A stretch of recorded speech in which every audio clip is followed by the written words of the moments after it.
berkenaan dengan apa Bazil?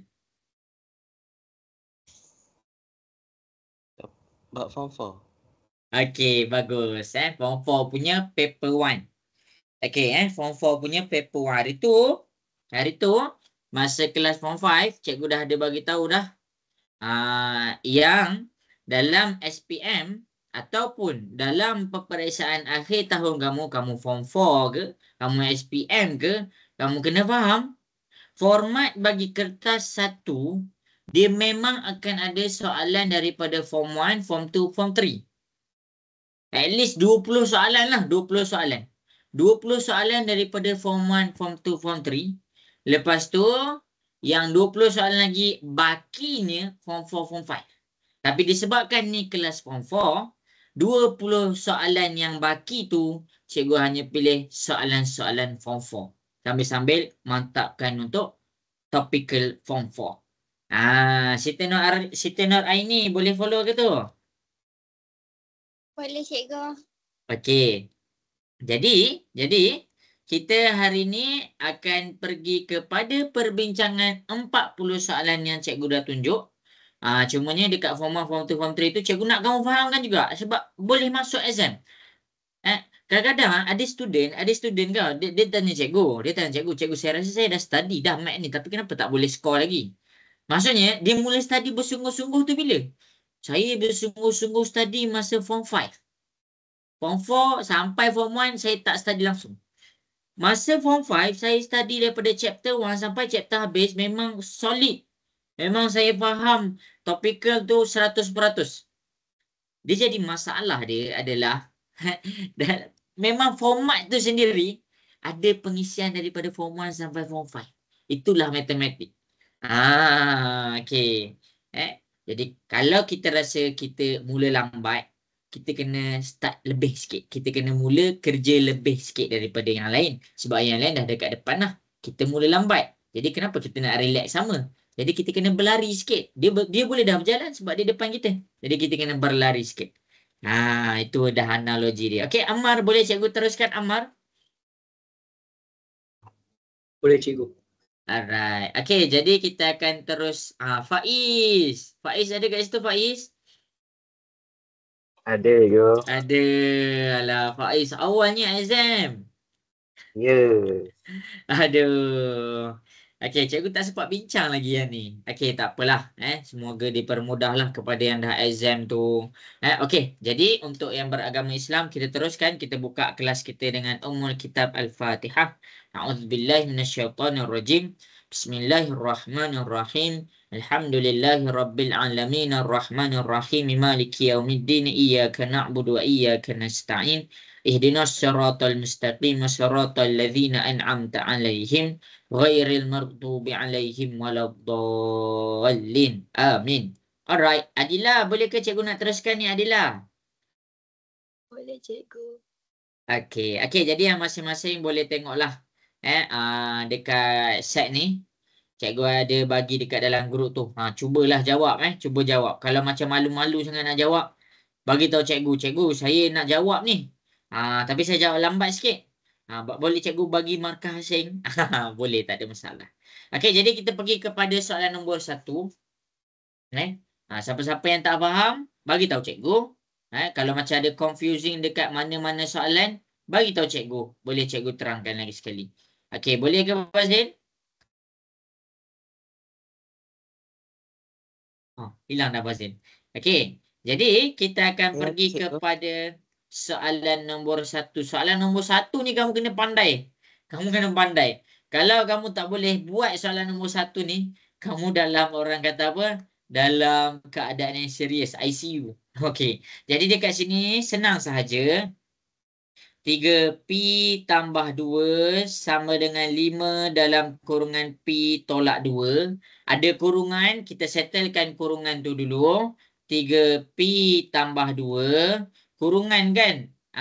Luar tu 5 darab P. Kita jadikan dia 5P. Dan kemudian 5 darab negatif 2. Kita dapat negatif 10. Itu yang pertama. Selesaikan kurungan. Yang kedua, kita cari sebutan serupa. Mana sebutan serupa?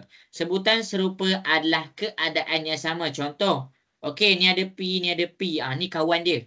Okey, ni ada 2, ini tak ada huruf, tak ada huruf. Tu kawan dia. Jadi kita bawa jumpa, Yang ada huruf kita pindah ke sebelah, dia akan jadi 3P. 5 ni positif, pindah ke sebelah dia jadi negatif 5P. Sama dengan 10 ni stay dekat sini. Tetapi 12 ni yang bergerak. 12 pula 2. Positif 2 pindah ke sebelah dia jadi negatif 2. Kita selesaikan. 3 tolak 5 kita dapat negatif 2P. Tolak 10 tolak 12 kita dapat negatif 12. Bila ada dua-dua negatif dekat dua-dua belah, left side dengan right side, kita boleh terus potong. Kemudian kita pindahkan pula 2 yang mana dia darab jadi bahagi.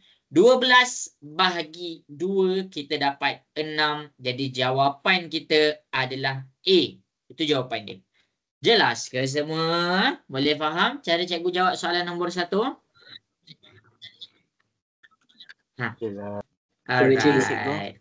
Okey. Jadi, masing-masing soalan nombor 1 kalau ada siapa-siapa nak tanya, tanya je tau. Jangan malu-malu. Okey. Kita pergi pula kepada soalan yang kedua. Kita pergi pula kepada soalan yang kedua. Okey. Soalan yang kedua adalah diberi integer X. Yang manakah ketaksamaan ni adalah ada X sama dengan 5, 6, 7. Dot, dot, dot. Dot, dot, dot ni apa? Maksudnya 8, 9, 10 dia boleh makin besar. Kalau dia tak ada dot, dot, dot ni 5, 6, 7 sahaja. Dia berhenti dekat 5, 6, 7 je. Tapi bila kamu nampak ada 3 dot, bermaksud nombor tu adalah nombor yang berterusan. Kena ingat tu. Kena ingat. Bukan dia nak cakap 5 sampai 7. Dia nak cakap 5 hingga 7 dan boleh pergi lagi jauh. Sampai situ Bazil. Boleh faham Bazil? Boleh cikgu. Alright. Okey, kita pergi kepada soalan nombor 1. 1 Roman. X tambah 1 lagi besar daripada 6. 1 ni positif. Pindah ke sebelah. Dia jadi negatif 1. Jadi X 6 tolak 1 dia jadi 5. Okey. Jadi sekarang ni dia tak ada simbol sama dengan dekat belah bawah. Jadi 5 ni tak boleh terlibat. Bermakna nombor 1 Roman X mesti mula dengan 6, 7, dot, dot, dot.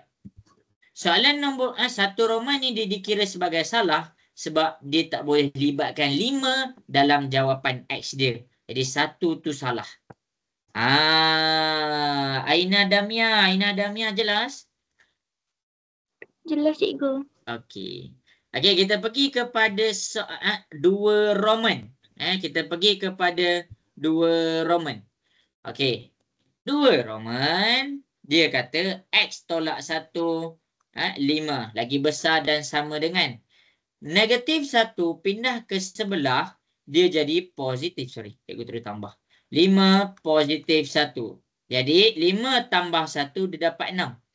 Jadi bila kita cakap X lagi besar dan sama dengan 6, maksudnya X tu bagus dah dia mula dengan 6. Mula dengan 7, 6, 7 dan seterusnya. Tetapi masalah dia adalah 5 tak ada. 5 tak ada. Missing 5. Bukan rindu, hilang. Zaman-zaman bercinta ni, I miss you. I missing you. Gurau-gurau. Okey, jadi dekat sini 5 tak ada. Bila 5 tak ada, 2 Roman tu salah. Habis dekat situ. Selesai. Okey. Yang ketiga Roman 3X. Lagi besar dan sama dengan 15. 3 ni darab. Darab pindah ke sebelah dia jadi bahagi. Jadi X 15 bahagi 3 kita dapat 5. Okey. Bila dia ada simbol lagi besar dan sama dengan, dia mula dengan nombor 5, maksudnya 5 tu terlibat. 5, 6, 7 dan seterusnya. Jadi 3 Roman itu adalah betul. Itu cara dia. Salin tau. Salin. Dan yang terakhir adalah 4 Roman. 4 Roman. 2x tolak 1 lagi besar daripada 7. Okey. Negatif 1 pindah ke sebelah. Kita tekan kalkulator 7 tambah 1. Kita dapat 8. 2 ni darab. Pindah ke sebelah. Dia jadi bahagi x. 8 bahagi 2. Dia dapat 4. Jadi sekarang ni. Bila dia cakap x lagi besar daripada 4. 4 tu tak terlibat. 4 tu tak terlibat. Dia terlibat apa? Selepas nombor 4. Jadi lepas nombor 4, nombor 5, 6, 7 dan seterusnya. Jadi jawapan kita dekat nombor 2 adalah 3 dan 4 Roman. Ada jelas? Boleh faham? Boleh, cikgu. Okey. Bazil, okey Bazil? Okey, cikgu. Okey, semoga jelas. Kita baru dah buat soalan nombor 2 dah. Okey. Jadi kita akan pergi kepada soalan yang seterusnya. Tak faham bagi tahu. Cikgu stop. Cikgu stop. Saya nak tanya soalan. Tak jadi masalah. Akmal. Akmal jelas ke Akmal? 1, 2, 3, 4 ni. Oh, hilang dah. Okey. Jadi kita akan pergi kepada soalan yang berikutnya. Okey, cikgu harap jelas tau. Okey, ini adalah tentang pie chart. Kamu dah pie chart ni kita belajar daripada darjah 6 lagi. Kena tahu cara nak jawab pie chart ni. Kena tahu. Okey, jadi kita akan pergi kepada soalan pie chart di hadapan. Tengok kita baca. Rajah 1 adalah sebuah carta pie yang menunjukkan bilangan murid memperoleh keputusan cemerlang dalam suatu ujian matematik di sebuah sekolah. Diberi bilangan murid kelas 4Q yang memperoleh keputusan cemerlang adalah 32 orang. Tulislah dekat sini. Ada 32 orang. Hitung bilangan murid dari kelas 4R yang memperoleh keputusan cemerlang di sini. Okey. Jadi sekarang ni, kita yang pertama sekali kita lengkapkan tentang 32 orang ni. Maksudnya apa? Maksudnya tengok ke depan, kalau kita punya sudut 80 darjah, okey, cikgu mula balik penjelasan, takut cikgu skip kan. Okey, yang pertama sekali, kamu dalam carta pie, kamu kena pastikan kamu ada semua sudut ataupun ada semua angle. Okey, tahu sini 90 darjah, sini 120, sini 80. Oh, tak tahulah dekat bahagian yang warna hijau ni. Jadi cara kita nak cari bahagian warna hijau, kita kena ingat satu bulatan sama dengan berapa darjah semua? 360. Pandai. 360. Tolak dengan semua nilai tu. Tolak 90. Tolak 120. Tolak 80. Jadi 360 tolak 90 tolak 120 tolak 80. Cikgu dapat 70 darjah. 70 darjah dekat sini. Itu yang pertama. Ni dah cikgu pun terlupa ada jawapan. Okey. Jadi bila kita nak jawab soalan ni, ada banyak kaedah. Ada banyak kaedah kita boleh pakai. Yang pertama, kita boleh pakai kaedah nisbah. Ni boleh pakai kaedah nisbah. Lepas tu, kita boleh pakai kaedah yang biasalah. Kaedah yang biasa daripada maklumat warna biru ni adalah jumlah pelajar. Jumlah pelajar darab dengan 80 per 360 sama dengan 32. Jadi kalau kita nak tahu jumlah pelajar dia, ini darab pindah ke sebelah dia jadi bahagi. 32 bahagi dengan 80/360 untuk dapatkan kita punya jumlah pelajar. Jadi pun kita pun tekanlah bahagi tu. Tak susah pun. 32 bahagi 80/360 kita dapat jawapan dia 144 pelajar. Jadi, bila kita dah dapat jumlah pelajar, senanglah untuk kita cari semua bahagian punya nilai. Macam mana kita nak cari semua bahagian punya nilai? Okey. Tengok ni, dekat bahagian warna hijau je kan, kita nak cari dekat bahagian warna hijau. Ambil jumlah pelajar 144, darab sahaja dengan dia punya sudut 70/360. 144 darab 70/360. Jadi dekat sini kamu dapat terus jawapan dia 28. Jadi dekat bahagian 4R ni ada 28 orang. Kalaulah dia tiba-tiba minta 4S, boleh tak jadi masalah? Disebabkan kamu dah tahu bilangan seluruh pelajar 144 darabkan dengan sudut kita 90/360. 144 darab 90/360. Kita dapat 36. Okey, kita dapat dekat sini 36 orang. Okey, kalau nak tahu yang seterusnya 120. 144 darab 120/360. Tengok 120 bahagi 360. Kita dapat 48. Okey, dekat sini ada 48 orang. Jadi apa kunci untuk kita jawab soalan pie chart? Kunci dia adalah kamu kena tahu dia punya jumlah. Cikgu ulang, kamu kena tahu dia punya jumlah. Disebabkan cikgu tahu jumlah pelajar kita 144, cikgu terus boleh cari nilai dekat semua bahagian. Jelas ke semua? Boleh faham? Boleh cikgu. Boleh cikgu. Okey, mantap. Ini dia. Ingat, pie chart. Cikgu, yang bertukar simbol tu apa ya? Bila saya tak ingat. Oh, tu positif jadi negatif. Positif. Negatif pindah ke sebelah. Bertukar simbol tu. Cikgu ada screenshot, nanti cikgu hantar. Okey. Screenshot. Ni kena fahamkan ni dulu. Faril. Faril jelas ke sini, Faril? Boleh faham? Boleh cikgu. Okey.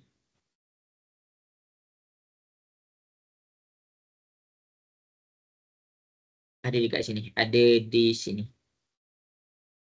Okey, selesai dah. Selesai. Kita akan pergi kepada soalan yang seterusnya. Ingat tau, kalau pie chart, dia punya orang kata kunci dia nak jawab dia, kena tahu jumlah. Pie chart kena tahu jumlah. Pie chart tu dekat mana? Dekat form 1 tak silap cikgu. Form 1 ke form 2? Lupa dah. Okey, dah. Kita pergi kepada soalan seterusnya. Cari panjang M ke N. Mana panjang M ke N ni? Cikgu pun pekatkanlah warna merah. Okey, MN ni kita nak tahu berapa. Jadi dekat sini, kita boleh selesaikan dia menggunakan segitiga bersudut tegak. Mana cikgu tahu segitiga bersudut tegak? Okey, daripada sini, cikgu boleh nampak segitiga bersudut tegak yang pertama adalah segitiga warna merah. Dan segitiga bersudut tegak yang kedua adalah segitiga berwarna biru. Dia tak tally pula. Okay, tak apalah. Ada merah, ada biru. Jadi kalau segitiga bersudut tegak ni, kamu kena ingat. Right angle ke? Sudut tegak ke? Dia ada dua benda yang kamu boleh pakai untuk selesaikan dia. Ada dua benda yang kamu boleh pakai untuk selesaikan masalah dia. Yang pertama, kalau masalah dia melibatkan panjang sisi, kamu boleh gunakan teorem Pythagoras. Yang kedua, kalau dia melibatkan sudut, kamu boleh pakai trigonometri, iaitu sin, cos, tangent. Sekarang ni, dia tak bagi tahu pun sudut-sudut tu. Jadi kamu punya fokus adalah pada teorem Pythagoras. Okey, jadi kita nak cari panjang M ke N. Kita nak cari panjang M ke N. Okey, kita fokus dulu kepada segitiga yang warna biru. Kita fokus dulu kepada segitiga yang warna biru. Segitiga yang warna biru, kita punya ukuran di sini adalah belah bawah ni dia ada tanda macam ni. Maksudnya dia sama panjang. Jadi belah bawah dia 8 cm dan dia punya hypotenuse adalah 17 cm. Kamu kena ingat hypotenuse tu adalah yang berdepan dengan sudut 90 darjah.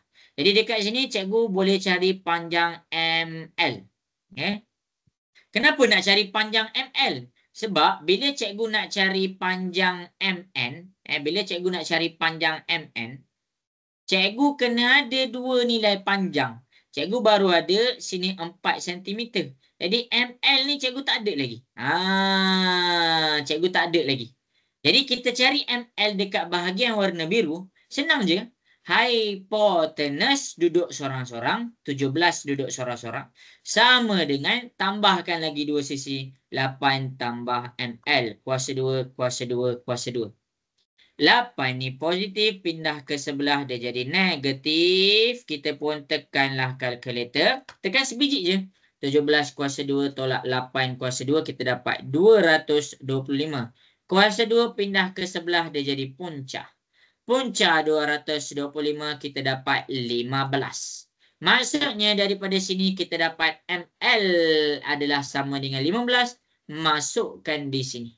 Bila kita dah dapat ML, barulah kita boleh cari M ke N. Macam mana? Hypotenuse duduk sorang-sorang, MN duduk sorang-sorang, tambahkan lagi dua sisi, 4 tambah 15, jangan lupa kuasa 2, kuasa 2, kuasa 2. Tekan je kalkulator, 4 kuasa 2 tambah 15 kuasa 2, kamu dapat 241. Sini pindah, dia jadi punca. Jadi, MN adalah sama dengan punca 241. Kamu dapat jawapan dia 15.5. Jawapan dia adalah B. Jelas ke semua yang cikgu tunjuk kat depan ni? Boleh faham? Jelas cikgu. Okey. Faiz okey Faiz? Faiz boleh faham Faiz? Okey. Okey, mantap. Okey, inilah cara dia nak selesaikan. Semoga jelas lah. Macam mana semua ni semoga jelas. Alright, kita akan pergi kepada soalan yang seterusnya. Soalan yang seterusnya. Boleh ke cikgu nak pergi kepada soalan seterusnya? Nur Damia. Boleh Nur Damia? Cikgu nak pergi kepada soalan seterusnya.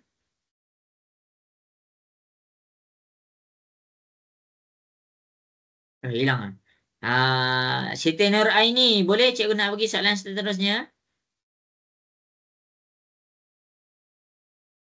Cikgu. Ya.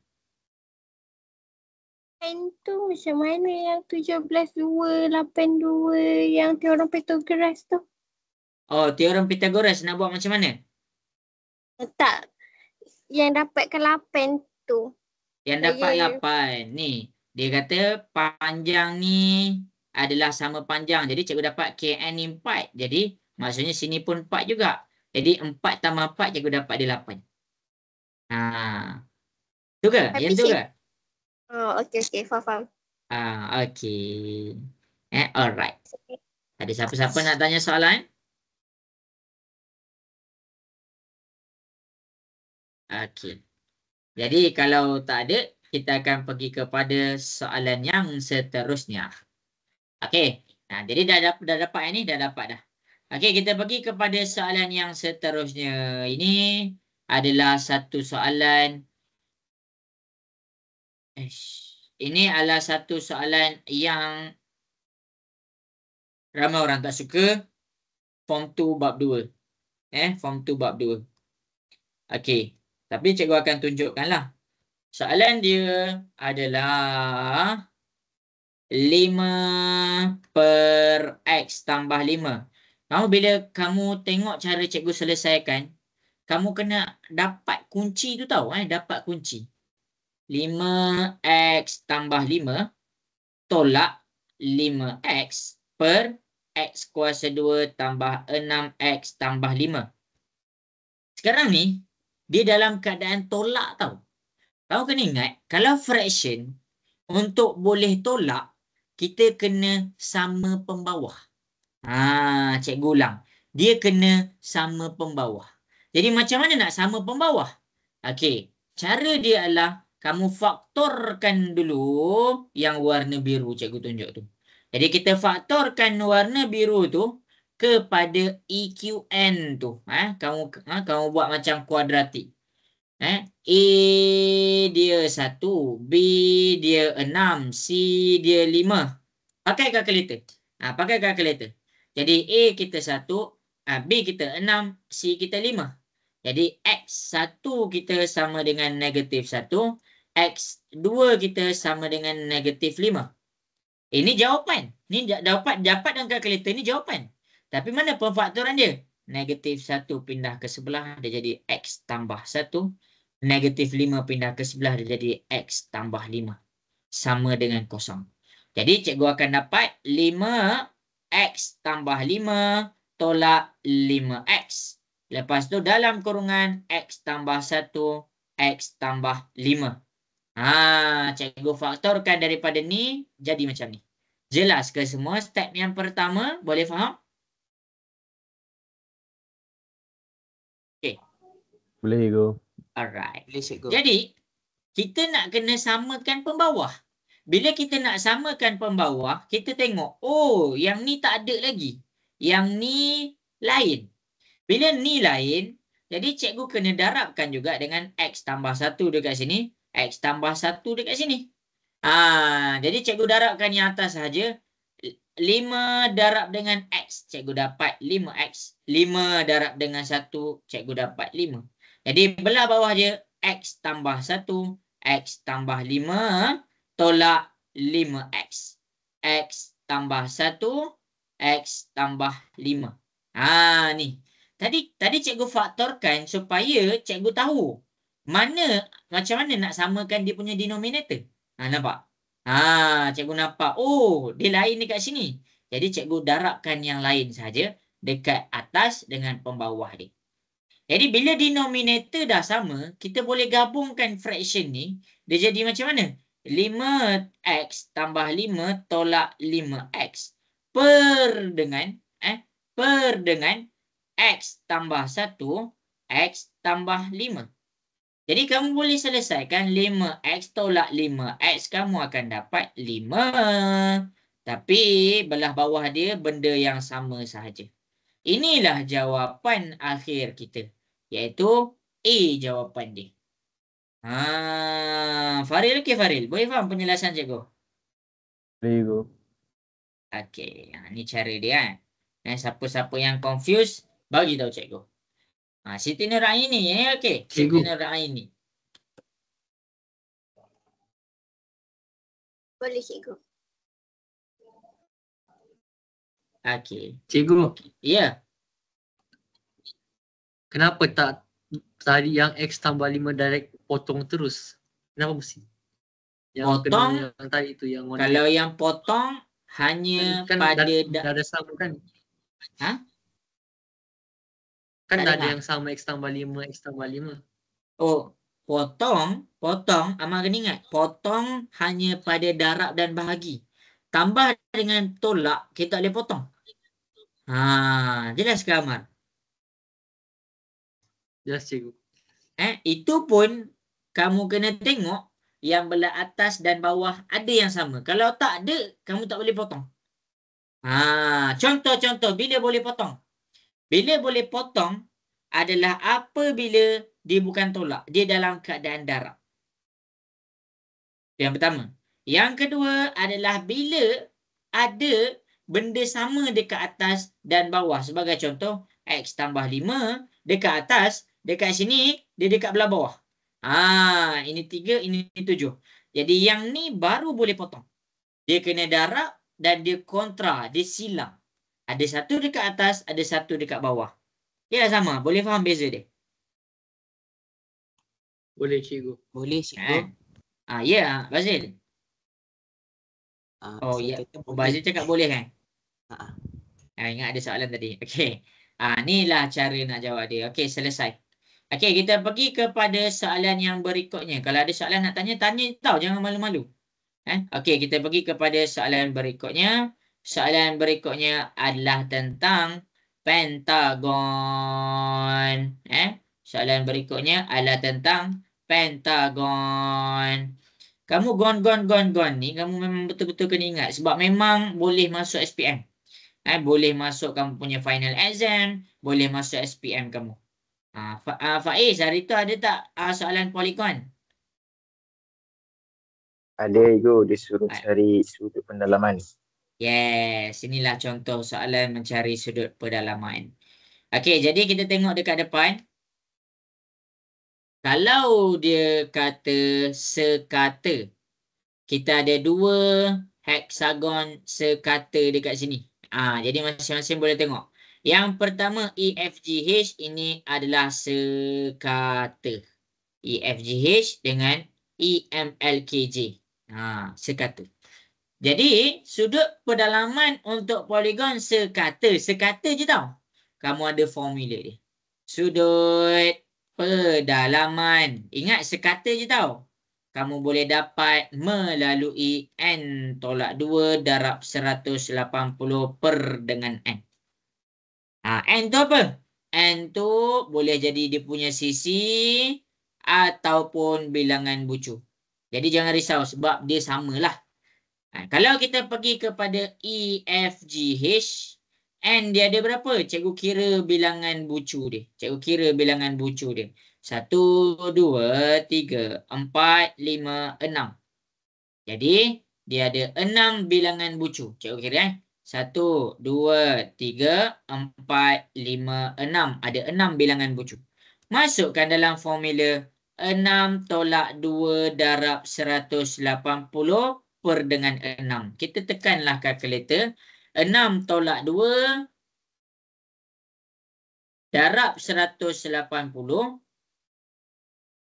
Aduh. Darab 180 bahagi pula dengan 6. Jadi cikgu akan dapat 120. Maksudnya apa? Maksudnya semua sudut dekat bahagian warna biru adalah 120. Sini 120, 120, 120, 120, 120. Kenapa dia boleh sama? Sebab dia poligon sekata. Sebab dia poligon sekata. Semoga menjawab. Okey, yang seterusnya. Kita ada pentagon. Pentagon ada 5 bucu. Jadi, masukkanlah 5 tolak 2. 5 dalam N. Darab 180 per dengan 5. Kita tekan kalkulator.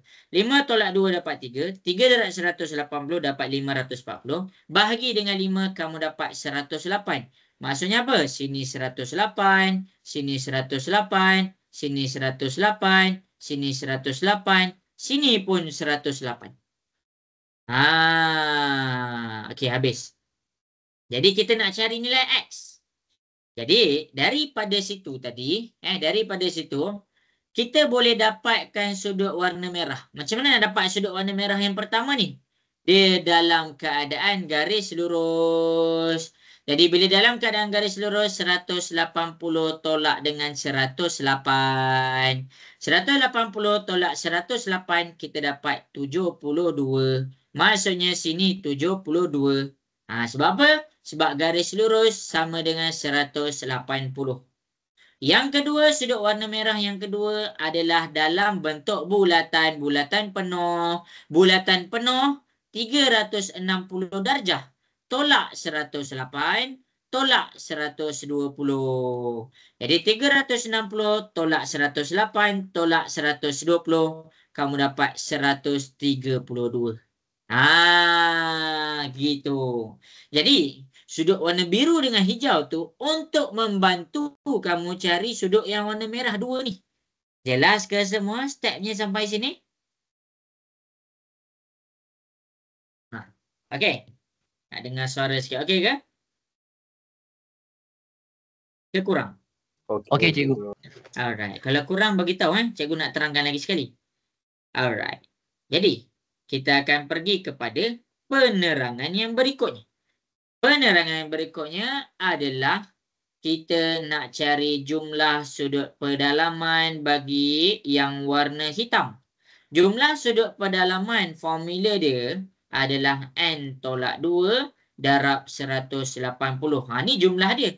Ni kalau kamu perasan sama je. N tolak 2 darab 180. Kenapa nak pakai ni? Sebab cikgu nak tahu yang warna segitiga segi 4 ni total dia berapa? N dia ada 4. 4 tolak 2 darab 180. Jadi kita akan dapat 360 darjah. Maksudnya apa? Maksudnya jumlah sudut pedalaman dalam segi 4 ni sama dengan 360. Jadi bila cikgu nak cari nilai X. X tambah 132 tambah 72 tambah 72 sama dengan 360. Sebab tu kita cari 360. Kunci dia dekat situ. Kena tahu jumlah dia. Jadi 132 tambah 72 tambah 72. Jadi kita akan dapat X tambah 276. Positif pindah ke sebelah dia jadi negatif. 360 tolak 276. Kita dapat 84. Jawapan dia adalah D. Okey guys, semua sampai sini. Menjawabkah?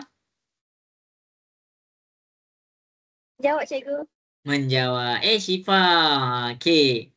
Alright. Jadi, inilah dia. Apa yang cikgu cuba bantu, kamu hadamkan. Kalau tak faham, terus tanya. Siti Nuraini ada nak tanya apa-apa soalan? Tak ada cikgu. Okey. Okey, jadi kita pergi kepada soalan yang seterusnya. Kita pergi kepada soalan yang seterusnya. Untuk soalan yang seterusnya adalah kita jawab soalan nombor 7. Ini ciri-ciri sudut dalam bulatan. Ciri-ciri sudut dalam bulatan. Ciri-ciri sudut dalam bulatan ni, cikgu tak boleh nak tolong kalau kamu tak ingat. Cikgu tak boleh nak tolong kalau kamu tak ingat. Jadi, ciri-ciri sudut dalam bulatan dekat sini adalah kita pergi kepada buku teks matematik tingkatan 3. Okey, jadi bab 6. Jadi, dia banyaklah ciri-ciri dia. Kalau kamu nak rakaman kelas tu bagi tahu cikgu, cikgu bagi okey, jadi yang ni kita pakai satu je ciri-ciri, iaitu ciri-ciri tangent dalam bulatan. Apa ciri-ciri dia ni? Ciri-ciri dia di sini adalah yang pertama sekali, kita tengok kepada kawasan warna biru. C nilai dia sama dengan B. Jadi kalau kamu nampak dekat sini, kita kena ada satu segitiga. Dia ada dua tau segitiga kat sini. Kamu jangan confuse pula. Ni segitiga yang pertama. Cikgu buat segitiga warna biru ni.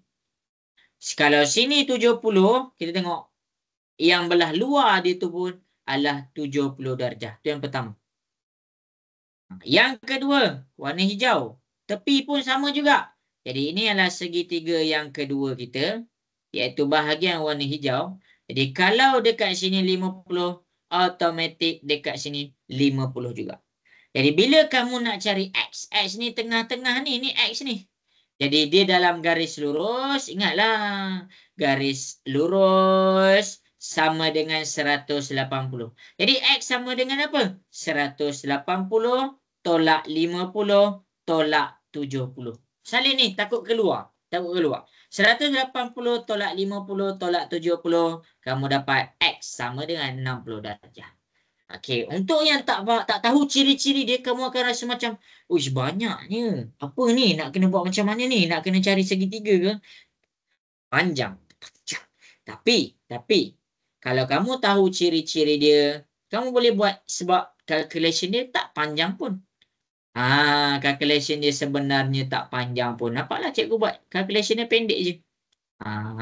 Jadi itulah cara dia. Okey, selesai. Kejap.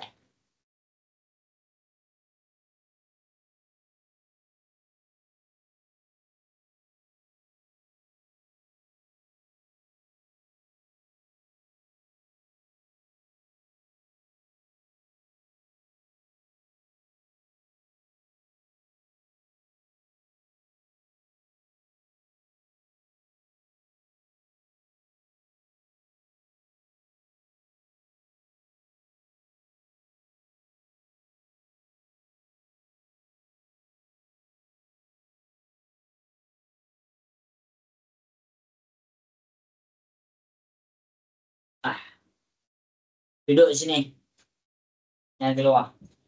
Jangan keluar. Okey. Okey. Ada jelaskah semua soalan ni? Boleh faham? Boleh cikgu. Okey. Boleh cikgu. Alright. Berilisa jelas Berilisa? Jelas cikgu. Cikgu, Okey. Yes, apa nak tanya tu? saya Ya, tanya. ni boleh tak Baca cikgu nak tanya ke? balik kenapa dekat bahagian tepi tu 50, kat bahagian tepi 170? Ha? Kenapa yang kat bahagian tepi-tepi tu 50, 170 saya terlepas? Dia segitiga. Dia ikut segitiga ni. Kalau tak nampak, cikgu tunjuk. Yang pertama, kita kena cari segitiga. Okey, cikgu pun cari segitiga. Ini segitiga kita. Ini segitiga kita. Ini segitiga kita. Ini segitiga kita. Okey. Daripada sini, dia mesti berlawanan. Ini warna biru. Jadi ini warna biru juga. Ini 70. Maksudnya sini pun 70.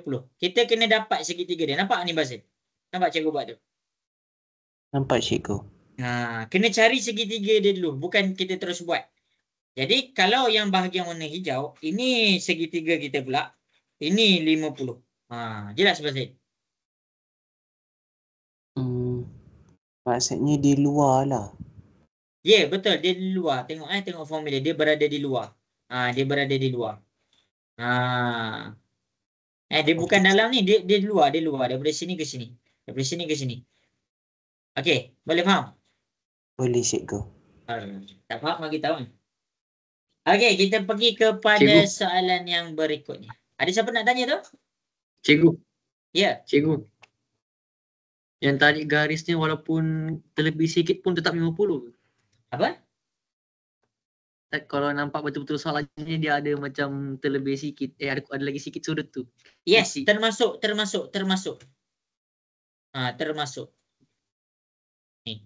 Dia bukan ni je tau. Dia bukan sampai sini je tau. Dia bukan daripada sini sampai bulatan je. Bukan.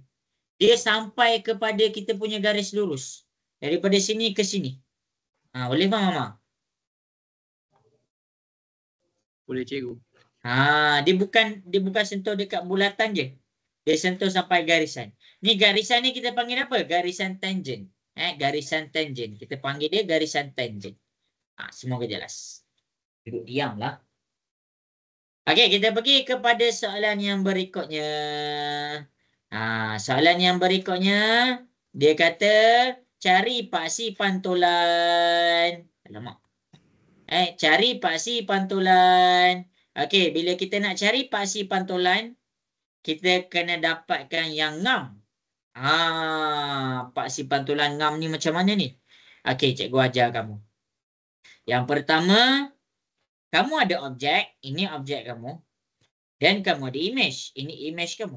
Sekarang pantulan. Jadi, kamu boleh hubungkan dulu di bahagian yang sama. Contoh, ini dengan ni kan sama. Boleh sambungkan ni. Ni dengan ni kan sama. Boleh sambungkan. Okey. Ni yang ni kan sama. Boleh sambungkan. Okey. Dan ini yang ni adalah sama juga. Boleh sambungkan. Itu yang pertama. Yang kedua, paksi pantulan. Kamu kena faham. Jarak objek ke paksi. Nilai dia mesti sama dengan jarak image ke paksi.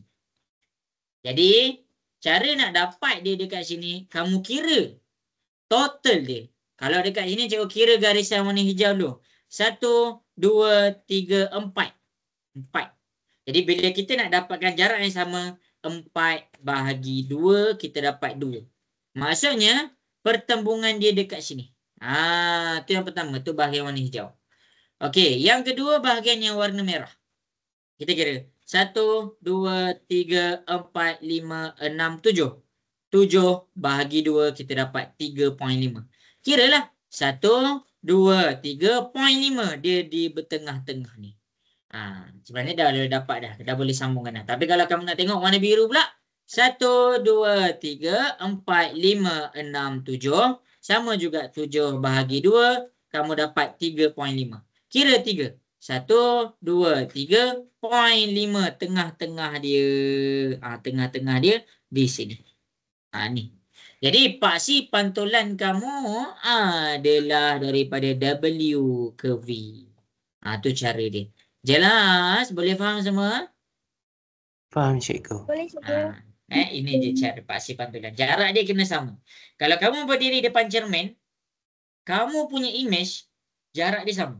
Bukannya kamu berdiri depan cermin, tiba-tiba, jauhnya cermin aku. Jauhnya aku dalam cermin ni. Dia itu bukan macam tu. Kalau kamu jauh, dengan cermin tu kamu jauh. Jadi, image kamu dalam cermin tu jauh juga.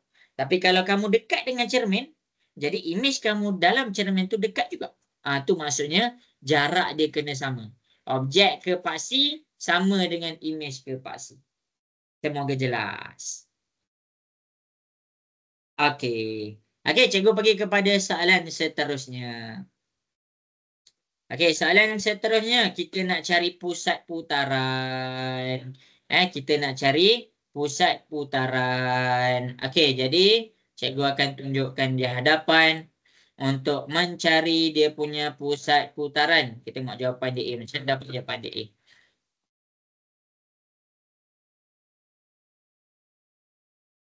Okey, cikgu pun terlupa dah pernah buat ke tak ni. Okey, nak cari pusat putaran ni. Pusat putaran kamu kena faham. Pusat ni, putaran ni,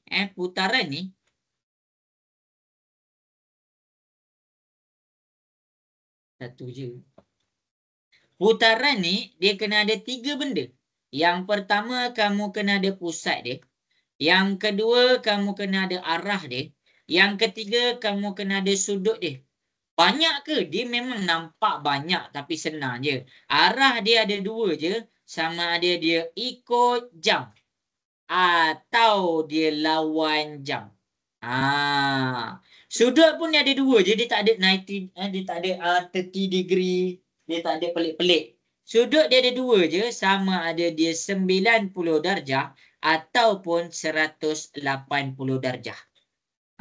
Pusat kamu kena cari berdasarkan 2 benda ni. Jadi, sekejap kita tengok. Dia ada mention. Dia tak ada mention. Okey, jadi dekat sini, kita tengok sudut dulu. Sudut 90 darjah dengan 180 darjah, rasa-rasa dia jatuh pada sudut 90 darjah ke 180 darjah? Kita boleh bagi tahu cikgu. 90 cikgu. Yes, pandai 90. Sebab apa? Bukan 180. Sebab kalau dia jatuh pada 180 darjah, dia dalam keadaan garis lurus. Dia dalam keadaan garis lurus. Sama ada dia dekat sini ke ataupun dia dekat sini. Maksudnya dia betul-betul straight. Ni kita boleh cakap dia 180 darjah. Tapi bila dia sengit macam ni, dia bukan 180 darjah, bermakna dia jatuh pada 90 darjah. Jadi kalau 90 darjah, kamu boleh pakai teknik kotak. Kamu boleh pakai teknik kotak. Cara dia nak buat kotak dekat sini adalah kamu mula-mula cari dulu bucu yang sama. Cari dulu bucu yang sama. Okey, dekat image kita, dekat objek kita ini. Dan dekat image kita ini. Ni yang pertama. Ini yang pertama. Lepas tu buat apa? Lepas tu sambungkan. Okey. Sampai sini semua boleh follow ke? Boleh cikgu. Okey. Boleh. Jadi untuk teknik kotak ni, untuk teknik kotak ni cikgu pakai teknik kotak.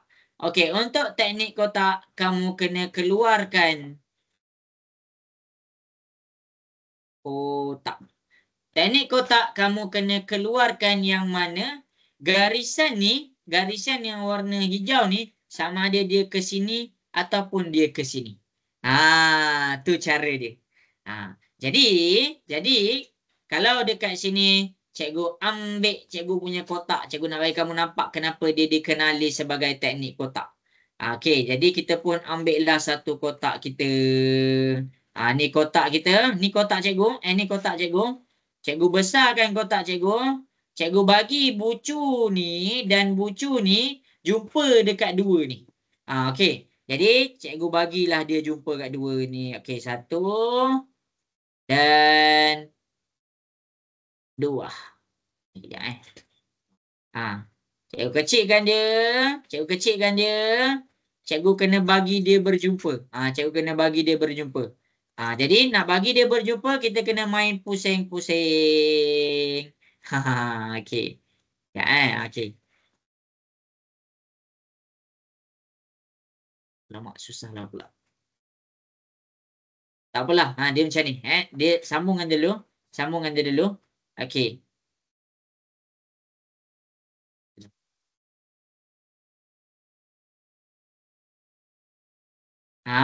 Bentukkan kita punya triangle dekat situ. Tak nampak lah pula. Ni kotak dia ni. Kita tengok ni jawapan dia 2, 3 kan? Cikgu tunjuk 2, 3. 2, 3 dia kat sini. Sini 2, sini 3. Kita patut dapat kotak dia macam ni. Dapat kotak dia macam ni. Dapat kotak dia. Dapat kotak dia. Aiman. Dia teknik kotak. Teknik kotak ni macam ni. Kamu kena dapatkan kotak yang mana kotak tu sama saiz. Kamu kena dapatkan kotak tu sama saiz. Dan apabila dia dalam keadaan saiz yang sama, dekat situ dia punya pusat putaran kamu boleh cek sama ada dia berada di sini ataupun berada di sini. Itu kita panggil dia teknik kotak. Okey, itu adalah teknik kotak. Jelas ke semua sampai sini? Boleh faham ke teknik kotak ni? Kena cikgu terang lagi sekali? Terang lagi sekali cikgu. Okey, boleh. Okey, cikgu akan terangkan lagi sekali daripada awal. Untuk menggunakan teknik kotak ni adalah dia nak kotak ni, kamu tengok panjang ni. Kamu punya satu lagi garisan mesti panjang juga macam ini. Jadi bila kita nak dapatkan garisan yang sama panjang, kita guna kotak. Cikgu pun dah terpadam dah kotak cikgu. Okey. Ni kotak cikgu.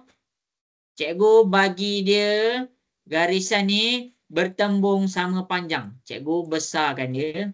Cikgu bagi dia bertembung sama panjang. Bagi cikgu masa kejap. Kita nak buat kotak. Okey. Nampak ke kotak cikgu?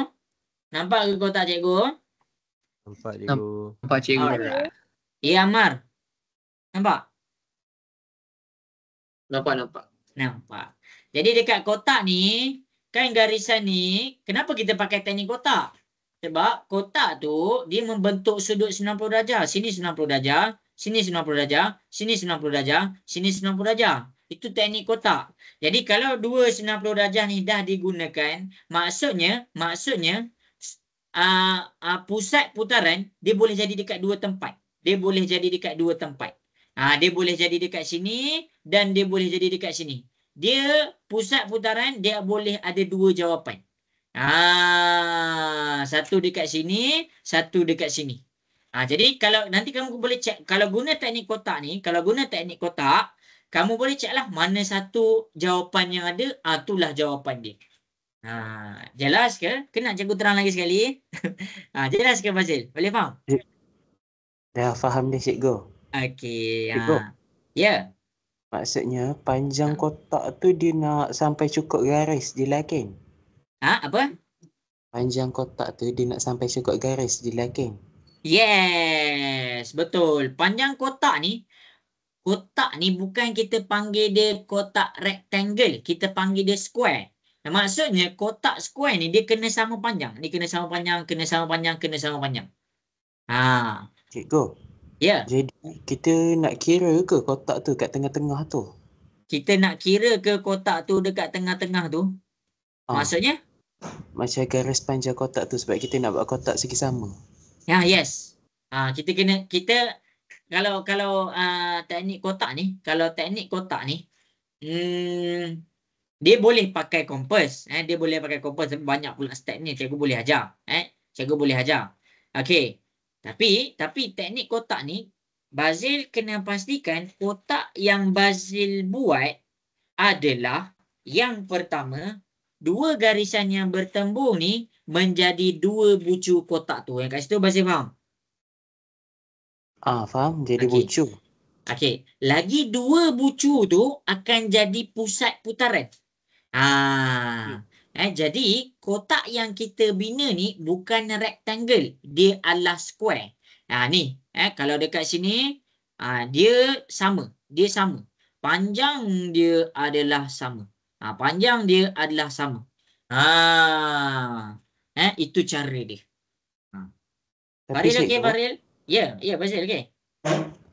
yang panjang dia sama ke tu? Maksudnya macam panjang kat bagi tepi-tepi kotak tu nak pastikan dia dapat macam titik dia tu, titik yang putaran. Sama. Ini yang tengah-tengah ni bukan pusat tau. Yang pusat putaran yang warna biru ni. Yang bagai bucu lain tu kan yang kita tak nampak. Betul. Bazil tahu teknik ni?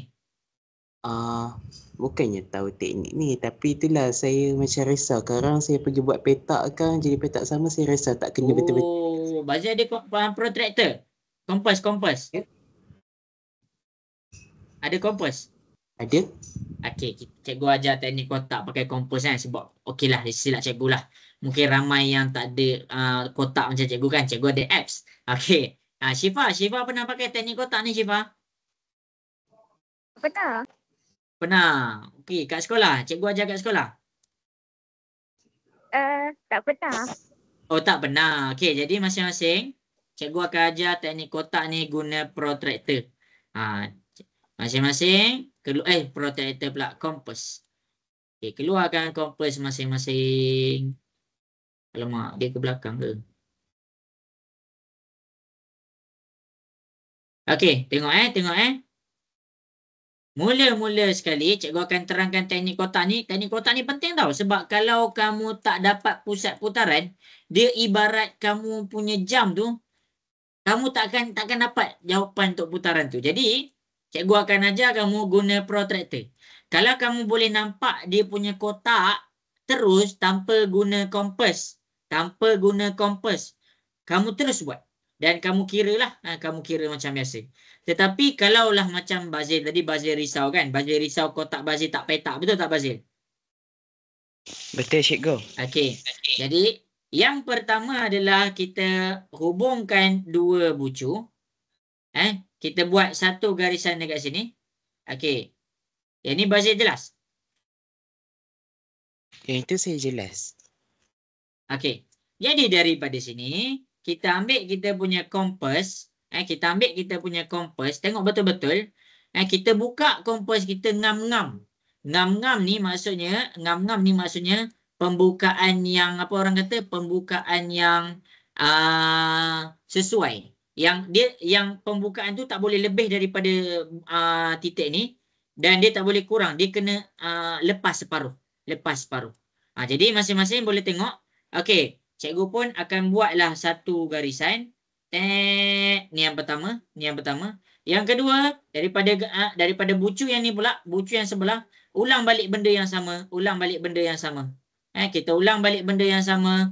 Okey, kita pun buatlah. Okey. Sampai sini semua jelas? Boleh faham? Cikgu. Ya, cikgu. Ya, tak jelas ke? Jelas Boleh ulang cikgu. tak macam mana cikgu buat garisan kedua tu? Oh, okey. Okey, Syifah jelas. Okey, masing-masing boleh tengok.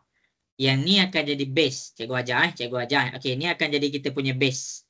Base pertama, ni kita jadikan dia base kedua. Daripada base pertama ni, okeylah. Tengok Okey. Kita punya jarum ni pergi dekat base pertama kita. Sampai situ masih boleh faham? Boleh cikgu.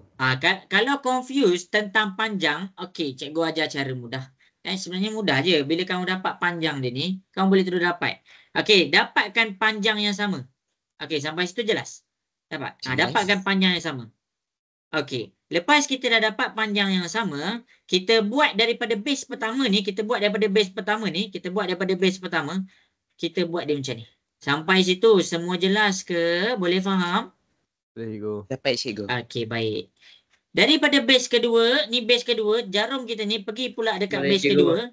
Okey. Daripada ni, jarum kita pergi pula dekat base kedua.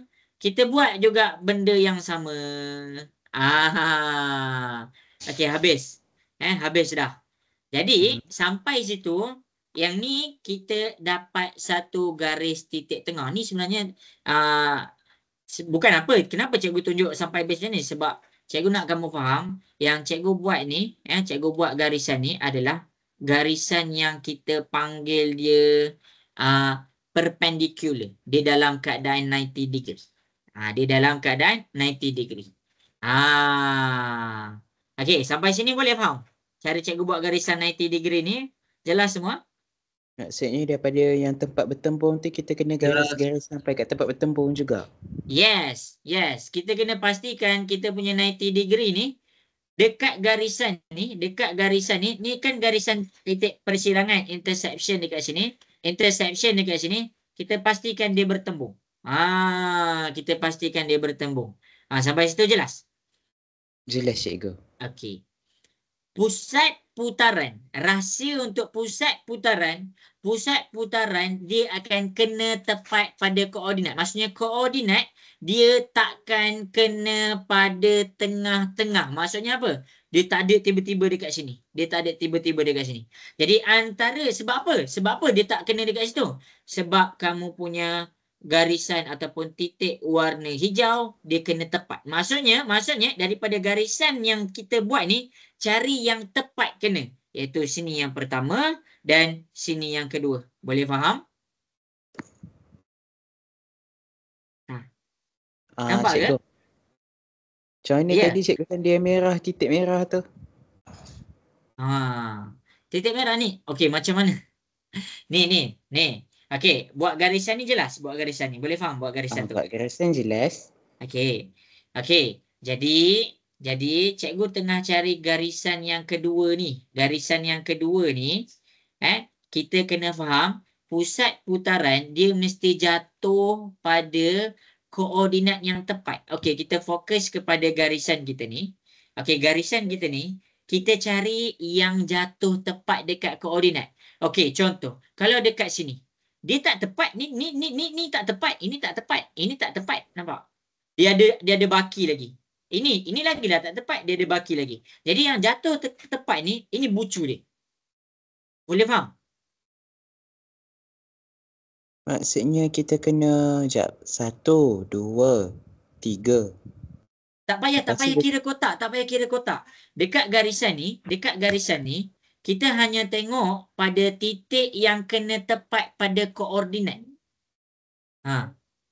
Oh, maksudnya kita kena tengok titik yang bersilang macam tu. Ya, betul. Ni contoh koordinat yang bersilang. Ni kan koordinat yang betul-betul dia bersilang. Boleh faham? Kalau nampak bahagian bersilang tu situ koordinat dia. Ya, betul lah. Ni. Inilah dia punya titik bersilang dia. Dapat sampai situ? Kalau macam tu dapat. Macam tu je. Jadi dekat sini kita sambungkan. Inilah kita punya square. Jadi yang mana pusat putaran tu? Pusat putaran adalah pada 2 lagi bucu yang kita tak pakai. Yang 2 bucu ni dia dah bertembung dah. Jadi 2 lagi bucu ni kita tak pakai. Jadi itulah boleh. Ini boleh jadi. Ini jawapan ni memang ada 2. Boleh jadi dekat sini, boleh jadi dekat sini. Jelas ke semua? Boleh faham? Boleh faham cikgu? Jelas. Okey. Kenapa cikgu cakap jawapan dia ada dua? Sebab dia ikut arah jam dan dia lawan arah jam. Contohnya, kalaulah kita cakap sini dikira sebagai kita punya objek, sini dikira sebagai kita punya image. Kalau kita punya pusat dekat belah atas, pusingan dia akan jadi macam ni. Jadi pusingan dia akan jadi macam ni. Ini adalah pusat untuk lawan arah jam. Nampak? Daripada objek ke image. Tapi kalau yang ni daripada objek ke image, kalau kita pakai pusat dekat belah bawah, kita pakai ikut jam. Boleh faham ke kenapa jawapan dia ada dua? Boleh faham cikgu?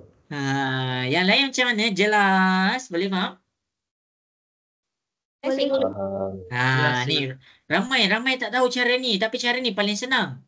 Senang je, betul, senang je. Mula-mula kita ambil protractor, kita buat sama besar, Dia tak sama besar pun tak apa. Tapi kamu pastikan dia lebih daripada separuh. Okey, kita buat satu garisan pertama, garisan kedua. Jadi daripada dua garisan ni, tempat dia bersilang ni, kita buat satu garisan. Garisan ni menjadi indikator kita cari yang tengah-tengah pada titik bersilang. Tengah-tengah yang kena pada betul-betul koordinat. Okey, ini kena. Inilah petak kita. Kalau kita pakai dekat atas, maksudnya kita tengah cakap lawan arah jam. Sebab apa? Sebab pergerakan kita daripada objek ke image. Jadi objek dia punya pasi ni dekat sini. Ini objek kita. Kalau yang ni objek kita dekat sini. Dia nak ke image. Itu cara dia. Okey, fahamkan tahu ni tahu. Ini dikira bonus tahu kalau. Okey. Jelas ke semua sampai sini? Boleh faham? Boleh faham cikgu? Cikgu. Jadi dia ni Amar, okey Amar? Cikgu. Ya. Jadi dia ni lawan arah jam pusat 23. Dia dekat soalan ni dia tak cakap pun lawan arah jam ke ikut arah jam. Tapi kita cari je lah. Okey, maksudnya antara dua titik ni yang kena pada jawapan A. Jadi jawab cakap A. Kalau kertas 2 baru boleh cakap 3-3. Yes. Kalau kertas 2, kamu kena ingat betul-betul apa yang cikgu ajar ni. Kamu kena ingat betul-betul cara cari pusat putaran. Tapi jangan risau, selalunya kertas 2 dia bagi pusat. Kalau dia tak bagi pusat, confirm ramai pelajar tak dapat jawab soalan tu. Padahal nak cari pusat ni kamu kena faham betul-betul yang cikgu ajar ni. Okey. Faril lagi Faril. Okey cikgu. Okey. Cikgu, Ya. kalau 180 darjah pun boleh guna teknik ni juga kan? Apa? Kalau 180 darjah masih boleh gunakan teknik. Tak, 180 kita tak pakai teknik ni. 90 darjah ni sebab kita punya segi empat ni kan hasil dia 90 darjah. Kalau 90 darjah lagi senang. Kita ambil je garisan tu. Contohlah kita tak jumpa pula. Kita ambil je contoh ni kan. Kalau 90 darjah kan. Kita ambil je garisan ni. Kita kira tengah-tengah tu. Itulah pusat dia. Tu kalau 180 darjah. Lagi senang. Maksudnya cikgu 180 macam mana tadi? Okey, kejap kalau cikgu dah nak ambil masa ni. Okey. Jadi masing-masing kalau 180 darjah, tengok cikgu buat dia ke bawah macam ni kan. Contohlah ni kan garisan dia ke bawah. Aman nampak? Ni garisan dia ke bawah ni. Nampak cikgu. Okey. Kalau 180 darjah, kita ambil dua garisan. Kita ambil, kita cari tempat dia bersilang. Tak ada contoh yang sesuai lah. Tak nampak sangat lah. Nantilah Amar, cikgu cari yang contoh yang ditunjuk 180 darjah. Tapi kalau 90 darjah ni je cara dia. Okey, boleh faham? Boleh cikgu. Okey. Syifa okey Syifa? Ke pening? Cerita Nur Aini jelas ke? Boleh cikgu. Boleh. Okey. Jadi ini cara dia. Nanti kamu tengok balik rakaman kalau kurang faham. Okey, sebab kita ada masa sikit je lagi. Okey, jadi kita akan pergi kepada soalan yang seterusnya iaitu mencari median. Cari median dekat sini adalah kamu kena ingat teknik dia, step dia. Step dia yang pertama kita kena susun. Susun. Apa maksud susun? Susun daripada nombor kecil ke nombor besar. Kamu susunlah. Jadi kat sini kosong kosong ada 2. Susah dah kosong kosong. 1 ada berapa? 1, 2, 3, 4, 5, 6. 1, 2, 3, 4, 5, 6. Lepas tu 3. 3 ada 1. 3. 4 ada berapa? 1, 2, 3, 4, 5. Oh, ada 2 kan kat sini kan? Sabar nanti aku tunjuk Ada 2, 1 kat sini. 4 tu 1, 2, 3, 4, 5. 1. Ya Allah, kejap Cikgu buat balik daripada awal. Mula-mula kosong. 1, 2. Kosong, kosong. Lepas tu cari nombor 1. 1, 2, 3, 4, 5, 6. Ada 6 nombor 1. 1, 2, 3, 4, 5, 6. Kemudian nombor 3. Nombor 3 ada 1. Okey, kemudian yang seterusnya. Cikgu ni. Cikgu asyik langkah je nombor 2. Nombor 2 dulu Okey, nombor 2. Okey, lepas tu nombor 3 ada 1. Lepas tu nombor 4. 1, 2, 3, 4, 5. 1, 2, 3, 4, 5. Last sekali adalah nombor 5. Imbangkan dia. Potong kiri 3. Potong kanan 3. Potong kiri 2. Potong kanan 2. Potong kiri, potong kanan. Potong kiri, potong kanan. Jadi dekat sini kamu kena pastikan jumlah kamu potong tu sama dah. 1, 2, 3, 4, 5, 6, 7. Dekat sini cikgu potong 7 nombor. 1, 2, 3, 4, 5, 6, 7. Dekat sini cikgu potong 7 nombor. Maksudnya bila ada 2 nombor dekat tengah-tengah, kita carilah 1 tambah 2 bahagi 2. Kita dapat 1.5. Jawapan dia adalah C. Jelas? Boleh faham? Okey kan? Nak cari median ni? Okey Susun. Dan step yang kedua kita seimbangkan. Seimbangkan ni macam mana? Kamu kena pastikan kamu punya potongan dekat belah kiri dengan kanan sama banyak. Okey, selesai. Okey, cikgu teruskan Cikgu teruskan. Kita pergi kepada nombor 11. Nombor 11. Ada siapa-siapa nak tanya untuk median? Ada siapa-siapa nak tanya untuk median? Jelas ke semua? Boleh?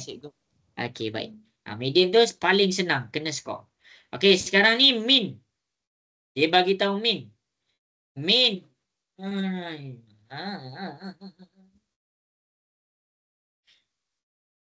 Jangan buang. Jangan buang. Min dekat sini. Min dekat sini adalah purata. Purata formula dia ataupun dalam matematik kita punya simbol macam ini. Jumlah data bahagi dengan N. Jadi masing-masing kita akan pergi kepada soalan. Soalan ni adalah menunjukkan bilangan majalah. Okey, ni bilangan kita. Ni bilangan majalah kita. Yang dijual sebuah kedai dalam masa 1 minggu. 1 minggu tu maksudnya ada 7 hari. 7 ni akan jadi kita punya N. Okey, cari min bilangan min bagi bilangan data tu adalah 4. Cari nilai P. Okey. Jadi yang pertama adalah hasil tambah data. Ni data kita. P tambah 5. Okey, kita pun tekanlah. P tambah 5 tambah 11 tambah 2P tambah 6. Ini untuk yang pertama. Yang kedua N. N ni adalah untuk hari. Ada dalam 1 minggu. 1 minggu ada 7 hari. Kita per dengan 7. Sampai sini jelas? Boleh faham? Okey. Okey, baik. Dia kata min dia 4. Jadi kita samakan dia dengan 4. Jadi 7 ni bahagi pindah ke sebelah dia jadi darab. 4 darab dengan 7 kita dapat 28. Kemudian 5 tambah 11 tambah 6. 5 tambah 11 tambah 6 kita dapat 22. P tambah 2P kita dapat 3P. Kita selesaikan macam biasa. Positif pindah ke sebelah dia jadi negatif. 28 tolak 22 kita dapat 6. 3 tu darab pindah ke sebelah dia jadi bahagi. 6 bahagi 3 kita dapat 2. Jadi P kita adalah sama dengan 2. Okey, teknik min ni cikgu nampak banyak ada. Jadi kamu kena fahamkan cara cikgu jawab ni. Banyak ada ni, maksudnya dalam teraya-teraya yang sebelum ni ada juga. Ada juga. Yang mana dijadikan dia min ni sebagai data tu ada satu nilai pemalah yang kita nak kena cari. Jadi daripada situ kita kena ingat satu je. Kita kena ingat formula min. Ini adalah formula min. Yang belah atas ni dikira sebagai kita punya jumlah data. Kan dia bagi tahu data adalah menunjukkan tentang bilangan majalah. Jadi ini adalah data kita. Kenapa cikgu tambah? Sebab cikgu nak dapatkan dia punya jumlah. Jadi P tambah 5, data pertama 11, 2P, 6. Itu yang pertama. Itu jumlah. Kemudian untuk N adalah kita tengok bilangan dia. Jadi dekat sini bila dia cakap dalam 1 minggu, kalau dia kata dalam skop 1 minggu, jadi kita punya pecahan adalah hari. Jadi kat sini, hari kita dekat sini adalah 7. Jadi cikgu jadikan dia per dengan 7. Kenapa cikgu samakan dia dengan 4? Sebab dia dah bagi tahu data tentang min. Min kita adalah 4. Jadi kita samakan dengan 4. Ini cara dia. Jelas? Boleh faham cara cikgu jawab? Boleh faham cikgu. Yang lain nak dengar suara sikit? Boleh cikgu. Kalau dia kata sisihan piawai, keluarkan formula sisihan piawai. Jangan pakai min. Kalau dia kata formula lain tu apa-apa je. Dia ada 3 je. Variance, sisihan piawai dengan min. Ikut formula apa dia nak. Kalau min, pakai formula min. Kalau dia bagi data min, pakai formula min. Kalau dia bagi data sisihan piawai, pakai formula sisihan piawai. Jangan tersilap. Okey, selesai. Jawapan dia adalah 2. Okey, cikgu pergi kepada soalan yang berikutnya. Soalan 12. Okay. Soalan 12. Okey. Yang pertama sekali, soalan 12, kita panggil dia dalam keadaan negatif indeks. Negatif indeks ni dia terbalik. Contoh, masa dia ada negatif, kalau kita nak hilangkan negatif dia, R ni dekat atas, dia jadi kat bawah. S ni dekat bawah, dia jadi dekat atas. Dia jadi macam mana? Dia jadi macam ni. S per R dalam kurungan 1/2. Itu cara nak hilangkan negatif dia. Jelas? Boleh faham cara nak hilangkan negatif dia? Boleh cikgu. Okey. Kalau 1/2 adalah untuk punca kuasa. 1/2 adalah punca kuasa 2. 1/3 punca kuasa 3. 1/4 punca kuasa 4. Dan seterusnya. Jadi jawapan dekat sini adalah B. Semoga menjawab. Okey. Inilah cara dia. Inilah jawapan dia. Alright. Okey, cikgu teruskan kepada soalan berikutnya. Cikgu kelewatan sedikit. Cikgu ada lagi setengah jam. Tapi kalau tak faham, bagi tahu tau. Okey, nombor 12 ni ada siapa-siapa yang tak faham ke? Ada siapa-siapa nak tanya soalan? Syifa jelas, Syifa nombor 12? Jelas cikgu. Siti Nuraini jelas? Jelas cikgu. Okey, Arisa jelas ke soalan nombor 12? Jelas cikgu. Okey, baik. Jadi kita pergi kepada nombor 13. 2 kuasa P darab 2 kuasa 3 sama dengan 64. Jadi senang je bila kita nak buat soalan ni, kita cari asas yang sama. Contoh 64 ni, kita kena tukarkan dia kepada asas 2. Sebab sini dah pakai 2, sini dah pakai 2. Jadi 64 ni kita tukarkan 2 kuasa kosong sama dengan 1. 2 kuasa 1 sama dengan 2. 2 kuasa 3 sama dengan 8.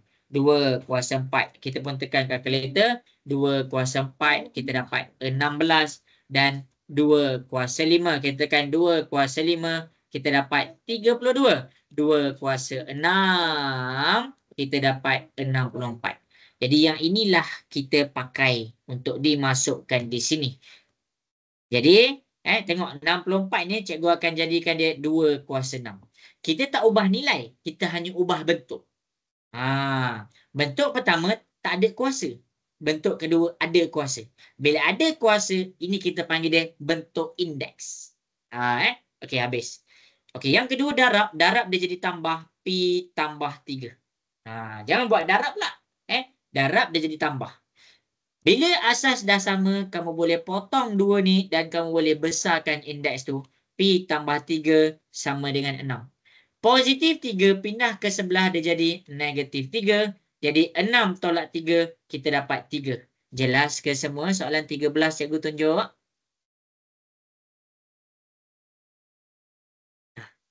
Okey ke? Nak dengar suara sikit? Alright tak alright? Alright, cikgu. Okey, ni cara jawab, ni cara buat dia tau. Okey, cikgu teruskan kepada soalan 14. Kalau ada siapa-siapa nak tanya soalan, tanya, jangan malu-malu. Okey, kita pergi kepada soalan 14. Tak muat. Tak muat, cikgu buat kat sebelah.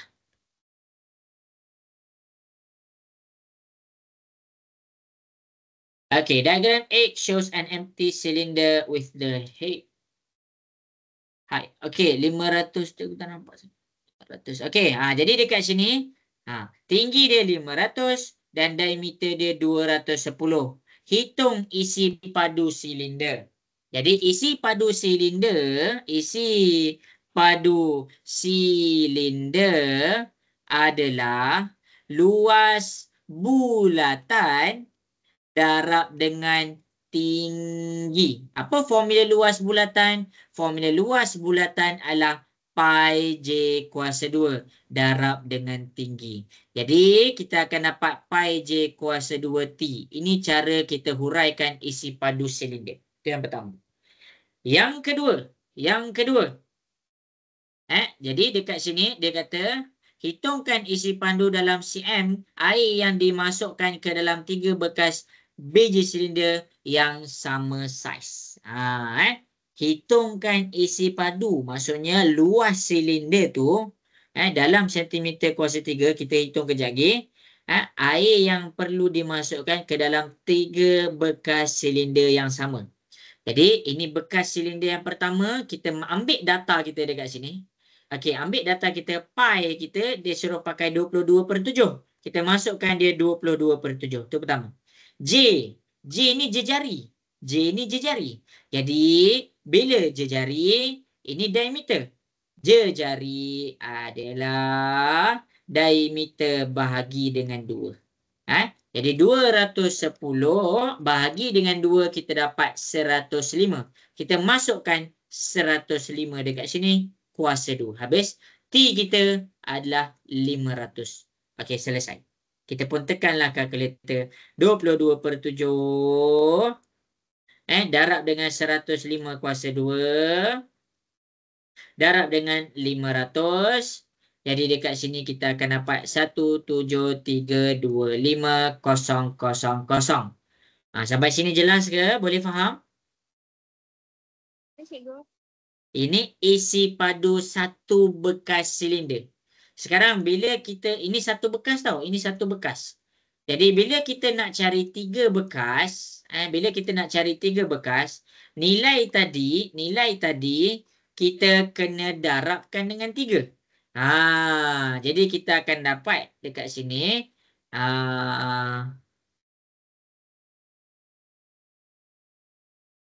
okey, kita akan dapat dekat sini, dia bundarkan 51975,000. Okey, habis dekat sini. Okey. Ini adalah isi padu air yang diperlukan untuk isi 3 bekas silinder. Okey, sampai sini alright tak alright? Nak dengar suara sikit? Alright, cikgu. Okey. Jadi, Cikgu, jap. Ya. Saya nak silent dulu. Saya nak silent dulu.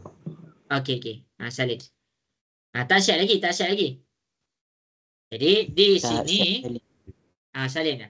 Okey, di sini jawapan kita nampak dekat sini adalah jawapan yang kita panggil dalam bentuk PY. Bentuk PY ni kamu kena ingat formula dia, senang je. Positif kalau ke belakang positif, kalau ke depan negatif. Jadi untuk buat bentuk piawai, untuk tukarkan dia kepada bentuk piawai, yang pertama, titik perpuluhan mesti berada di belakang angka bererti yang pertama. Tu dia. Tu dia. Jadi dekat sini, titik asal dia, titik perpuluhan kita dekat bahagian warna biru ni. Jadi kita nak kena gerak kepada warna merah. Cikgu ulang. Bentuk piawai, titik perpuluhan mesti di belakang ataupun selepas angka bererti pertama. Ini adalah kita punya angka bererti pertama. Okey, habis. Jadi macam mana nak gerakkan? Jadi cara pergerakan dia, kita boleh nampak yang dia bergerak macam ni. Dia bergerak macam ni. Dia bergerak ke kiri. Bila ke kiri dia positif. Jadi 5.1975 ni tak nak tulis pun tak apa. Darab 10. Bila dia bergerak ke kiri, okey, dia positif. Positif berapa? Kita kira berapa nombor dia langkah. 1, 2, 3, 4, 5, 6, 7. Positif 7. Jadi inilah jawapan dalam bentuk piawai. Cumanya kalau kamu nampak kat sini dia bundarkan. Dia bundarkan 9, dia bundarkan, dia dapat 5.2 darab 10 kuasa 7. Ini jawapan dia. Itu cara nak tukar kepada bentuk piawai. Ini je nota untuk bentuk piawai. Ada jelas? Cikgu, Ya. yang radius tu kenapa dia bahagi 2 tadi, cikgu?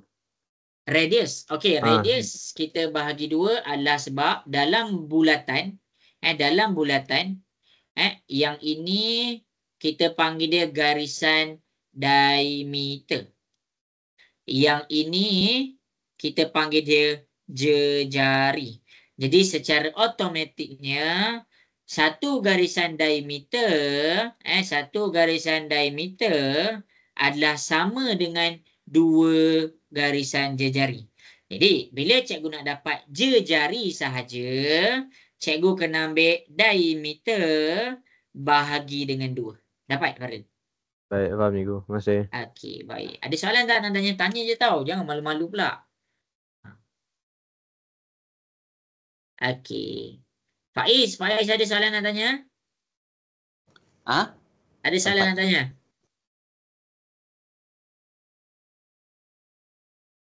Tak ada?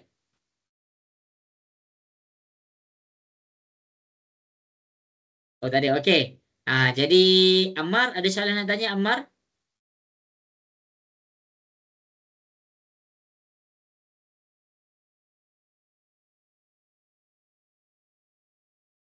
Okey. Arisa ada nak tanya, Arisa? Tak ada cikgu. Okey, ini adalah penjelasan untuk soalan ni. Okey, kita pergi kepada soalan yang berikutnya. Kalau tak faham, bagi tahu cikgu boleh je nak ajar lagi sekali. Okey, ni dah masuk kepada form 4 angka form 4 pula ni form 3 Okey. Nombor yang manakah dibundarkan yang betul kepada 3 angka bererti? Jadi angka bererti ni kamu kena faham. Ni 2, 4, 5, 4, 0. Angka bererti pertama 1, 2, 3. Kita bundarkan sampai sini. 4 ni dia bila bundarkan dia tak jadi tambah 1. Jadi bila bundar kepada 3 angka bererti dia akan dapat 2, 4, 5, 0, 0. Jadi ini ada 6. Jadi A ni salah. Okey. Yang kedua adalah 2, 4, 5, 6, 0. Jadi dia nak bundar kepada 3 angka bererti, kita kiralah sampai 3 nombor, kita pangkah. Kita pangkah ni, palang ni maksudnya kita nak stop kat situ. Jadi dekat sini 6. 6 kena tambah 1. Okey, bila kita tambah 1, kita dapat 2, 4, 5 tambah 1 dapat 6, 0, 0. Jawapannya adalah B. Boleh faham ke semua? Jelas? Jelas, cikgu. Okey. C. Kenapa C salah? 0.004234. Angka bererti kalau kosong dekat depan, kita tak kira angka bererti tau. Kalau kosong kat depan, kita tak kira dia sebagai angka bererti. Jadi angka bererti kita mula kira daripada sini. Jadi bila angka bererti dekat sini, kita kena potong part. Jadi 4 dia tak perlu tambah 1.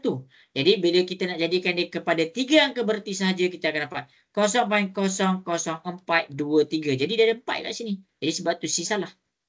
Okey, manakala D 0.004235, dia nak 3 angka bererti 1, 2, 3. Okey, kita pun buat palang. Jadi 5 ni, okey 5 ni kena tambah 1. Bila kita tambah 1 kat sini, 0.0042, 3 tambah 1 dapat 4. Okey, kalau kita tengok jawapannya 424, oh betul, betul. Tetapi yang buat dia jadi salah adalah sebab dia tambah kosong. Sebab bila dia tambah kosong, kiraan angka bererti dia 1, 2, 3, 4. Jadi ini adalah 4 angka bererti. Jadi sebab itulah D itu salah. Okey, ada jelaskah semua yang dekat depan ni? Boleh faham? Boleh cikgu. Cikgu. Okey. Cikgu, Okey. Ya, ya Basil. di atas tu 2 angka bererti cikgu. Yang mana? Yang A. Yang A, Dia Yang 2 A. angka bererti ke?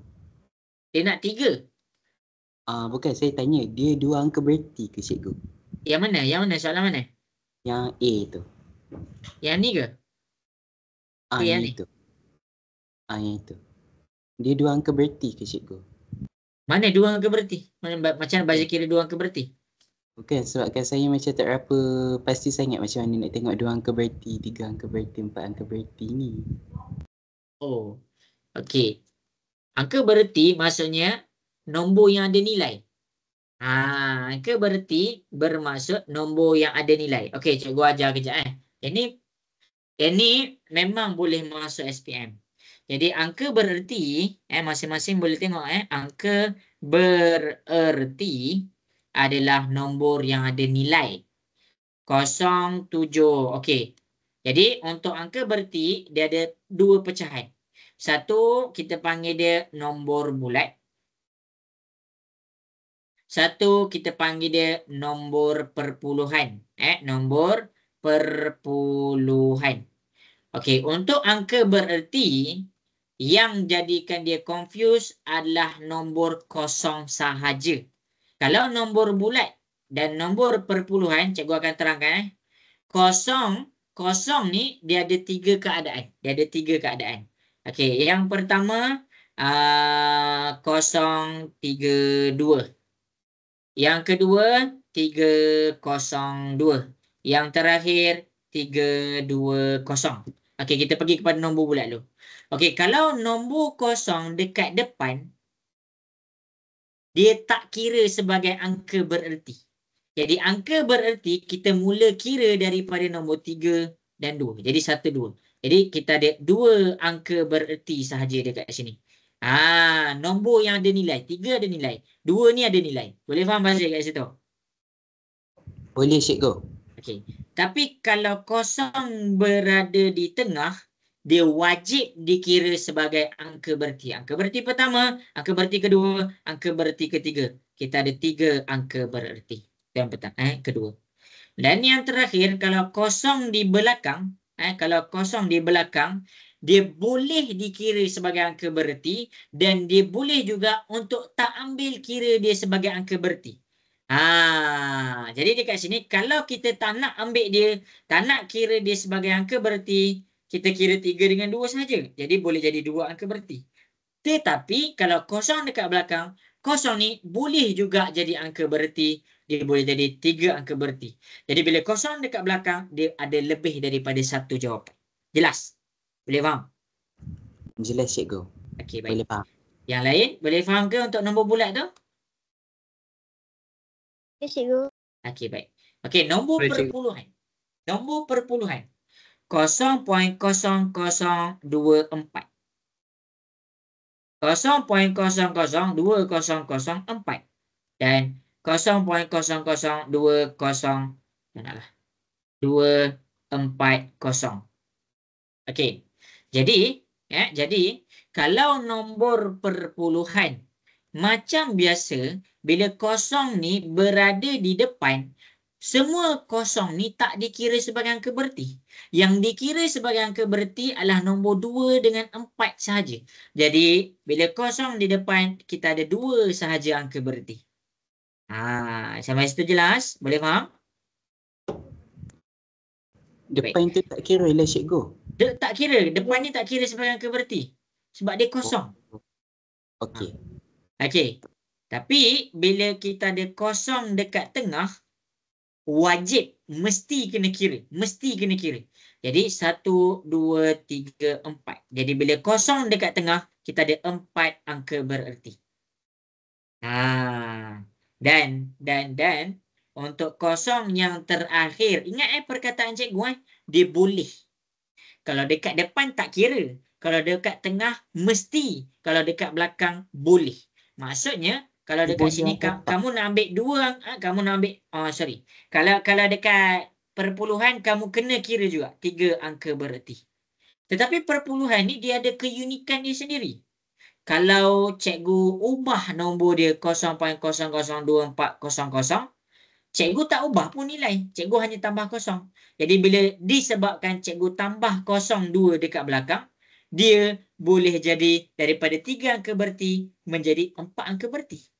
Tapi kalau cikgu tambah lagi 1 kosong, dia boleh jadi 5 angka berti. Dia boleh jadi 6 angka berti. Jadi nombor perpuluhan, kita boleh adjust dia punya bilangan angka berti. Tapi untuk nombor bulat, dia fix sampai sini sahaja.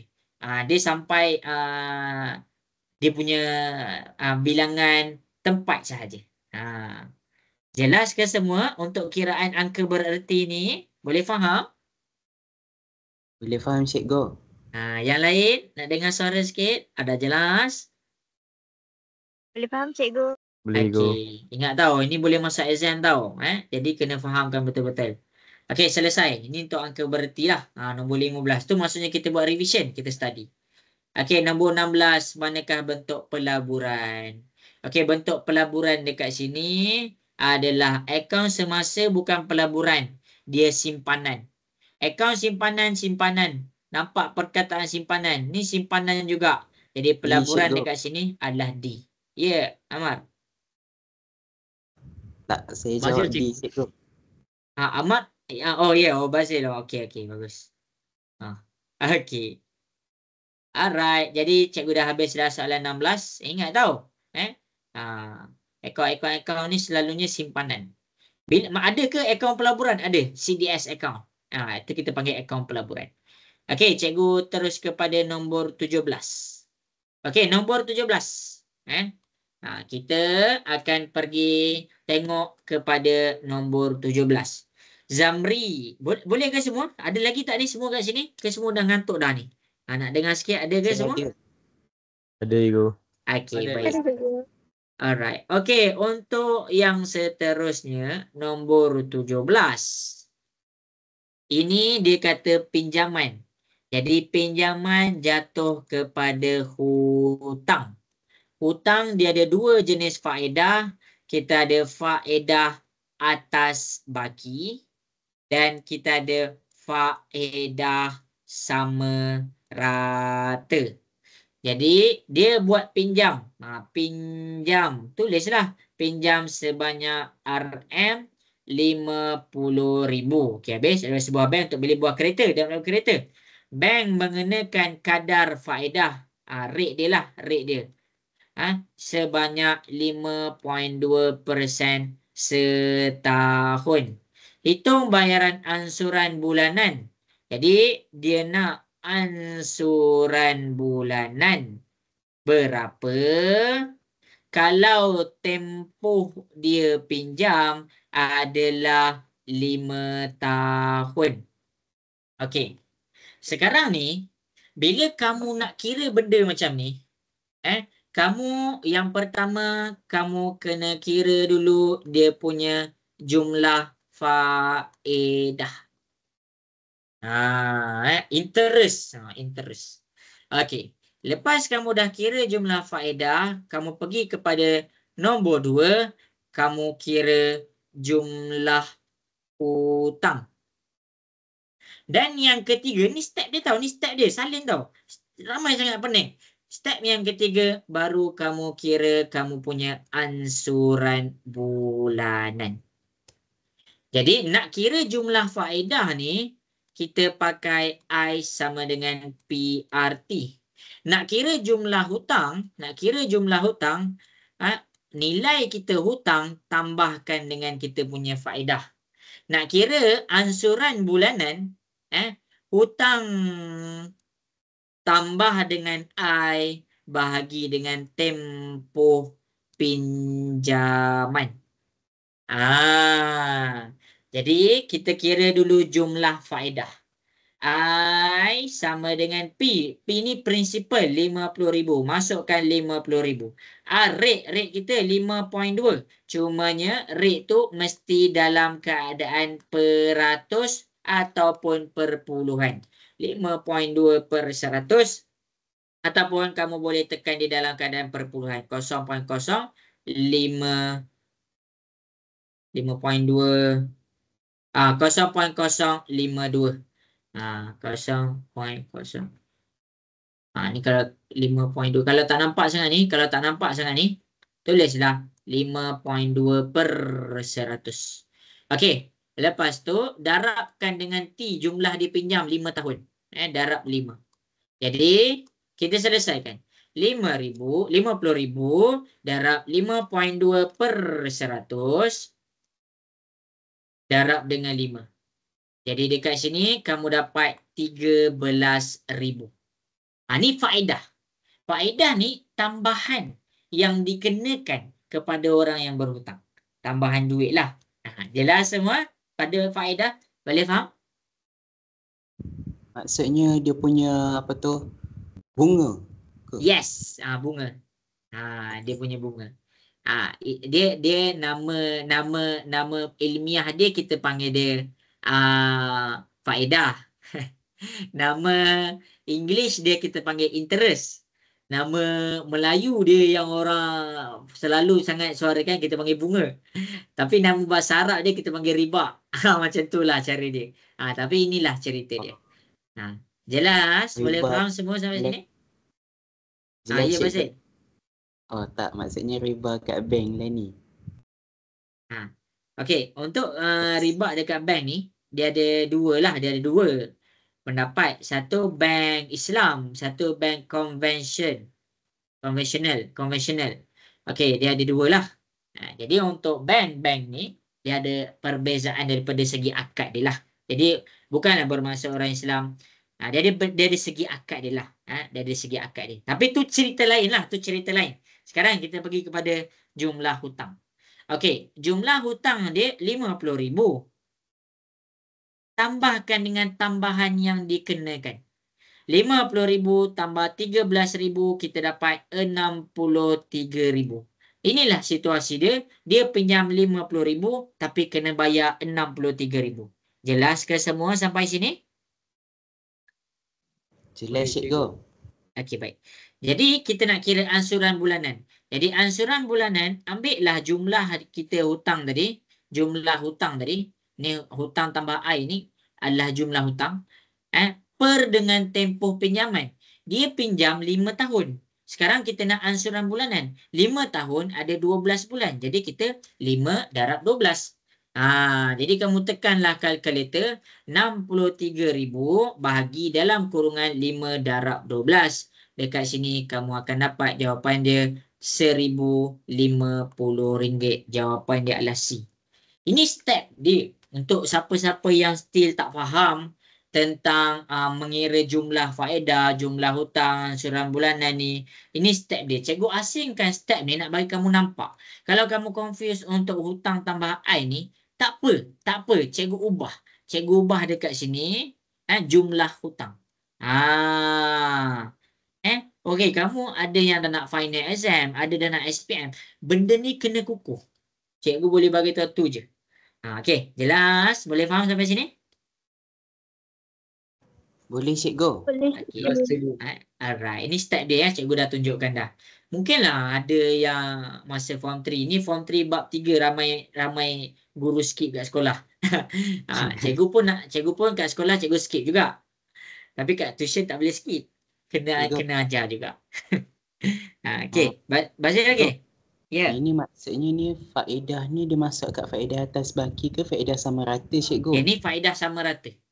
Faedah sama rata. Faedah atas baki selalunya dikenakan kepada kad kredit. Kalau kamu nampak ada perkataan kad kredit, kamu ready. Ini adalah faedah atas baki. Kalau dia tak mention, okey, kita anggap terus tu faedah sama rata. Jelas? Jelas cikgu. Alright.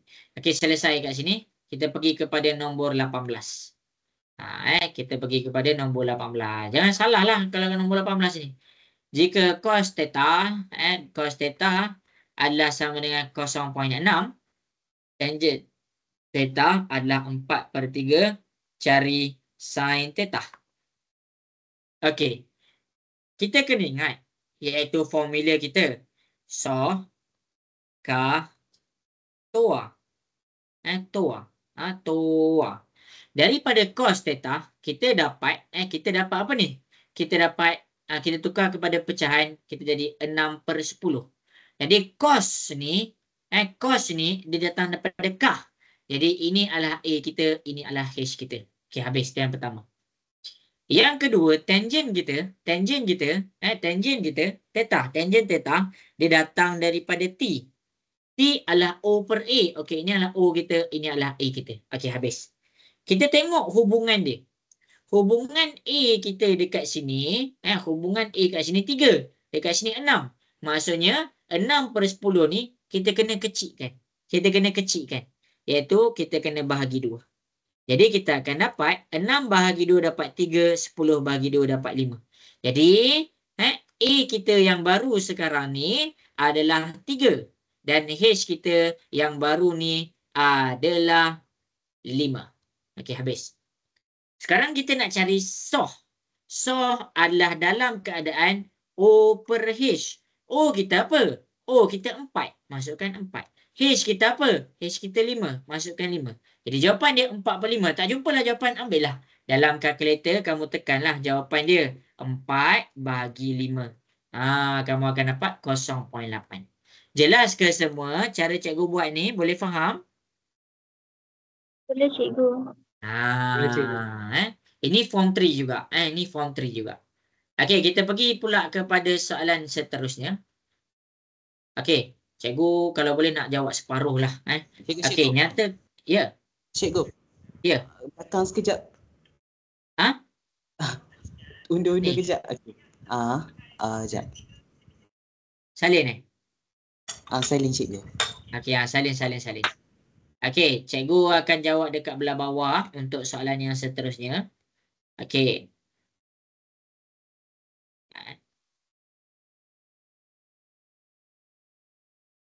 Okey, soalan yang belah bawah adalah yang pertama sekali kita kena tahu kita punya semua panjang sisi. Macam mana kita nak tahu semua panjang sisi? Kita cari dulu semua panjang sisi gunakan teorem Pythagoras. Teorem Pythagoras. Teorem Pythagoras adalah PQ. PQ sama dengan tambah lagi 4 tambah 3 kuasa 2 kuasa 2 kuasa 2. 4 kuasa 2 tambah 3 kuasa 2 kamu dapat 25. Ni kuasa 2 pindah ke sebelah dia jadi punca. PQ adalah 5. Okey. Jadi dekat sini kita dapat sini 5 cm. Selesai. Lepas kita dah Cikgu. dapatkan. Ya. Saya dah ni boleh padam dah. Tak apa, cikgu bagai bawah. Okey. Lepas kita dah dapatkan. Lepas kita dah dapat semua panjang sisi. Kita pergi kepada kedudukan. Kedudukan H, kedudukan O, kedudukan A. Untuk cari kedudukan H, kamu tengok mana 90 darjah. Okey, ini 90 darjah yang sisi berhadapan dengan 90 darjah. Ini adalah H kita. Manakala O adalah berhadapan dengan sudut rujukan. Okey, ini sudut rujukan kita. Ini adalah O kita. Dan yang terakhir adalah A kita dekat sinilah. Sekarang dia minta sin theta tolak dengan cos theta. Sin formula dia SOH. Jadi sin adalah O per H. Tolak dengan cos theta. Cos theta formula dia K. A per H. Jadi O kita apa? Kita isi O per H.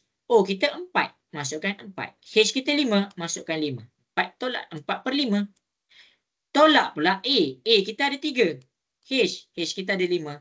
Jadi 4/5 tolaklah 3/5.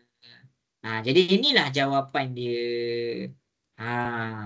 Jadi jawapan dia dekat sini adalah A. Menjawab ke semua? B. B. Menjawab? Cikgu. Alright. Okey, jadi soalan yang terakhir. Sorry. Makan masa pula Okey, soalan yang terakhir. Sebab soalan terakhir ni soalan form 3. Okey. Jadi sorry. Okey. Sebab 21 ni semua dah form 3 juga ni. Ni form 3 juga. Yang lain dah kuadratik dah form 4 dah. Okey, garis lurus. Garis lurus dekat sini adalah y sama dengan negatif 3x tambah 10. Dan kita ada satu lagi garis lurus y sama dengan tolak px tambah 6. Jadi maksudnya ada satu garis lurus warna biru. Okey, ni garis lurus warna biru. Lepas tu ada satu garis lurus warna hijau. Tempat dia bersilang ni dekat sini, iaitu 2, Q. Ni cara baca dia. Garis lurus warna biru, y sama dengan negatif 3x tambah 10. Dan garis lurus warna hijau, y sama dengan negatif px tambah 6. Okey, selesai dekat sini. Cari nilai Q. Okey, bila dia minta cari nilai Q, kita akan gunakan persamaan serentak lah.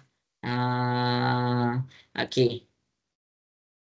Kejap negatif 3x. Aduh.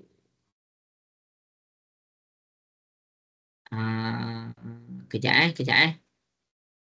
Okey, jadi dekat sini, bila kita ada satu koordinat ni, kita jadikan di sini x, sini y.